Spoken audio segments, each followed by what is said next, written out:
Hi, it's Marco from Moose Marketing and PR, the editor of PunchlineGloucester.com, and welcome to Punchline Talks. Today I'm in King's Square, full of police officers. The fire brigade's coming shortly. We've got City Safe, and we've got Alex McIntyre, who's the MP for Gloucester. Alex, great to see you again. It's been a little while. Well, it's a great turnout today. It's fantastic, and it shows, the community coming together and tackling one of the big issues we know facing our city in antisocial behaviour. And it's a really good example of how, we've got so many brilliant organisations in the city that come together to work on issues like this. Now, one of the big things that I hear time and time again is about shoplifting and that crime for business, and it seems, nothing seems to get done about it. What can you say to our business audience? Sure. So we know, retail crime is at record highs. We know there's a massive issue of shoplifting and also assaults against shopkeepers and people who are working in shops up and down the city. We're bringing in a new crime for assault against a shop worker to make sure it's a specific offence that is taken seriously and is tackled.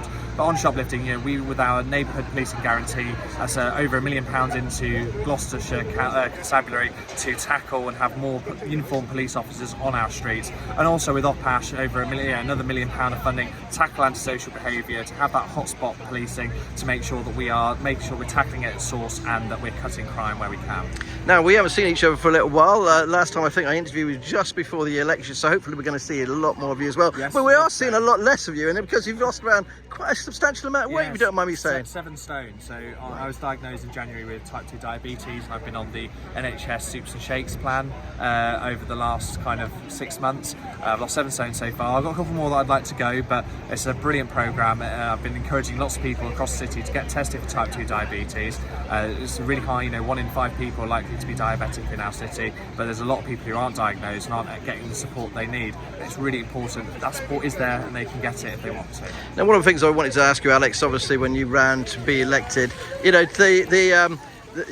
was the biggest thing that you've learnt from being an MP, from coming into the city and sort of, being an MP? I mean, I've always loved our city. We've got so many exciting things going on. It's been a real privilege to be able to meet all the amazing organisations who are doing so much good work in our city.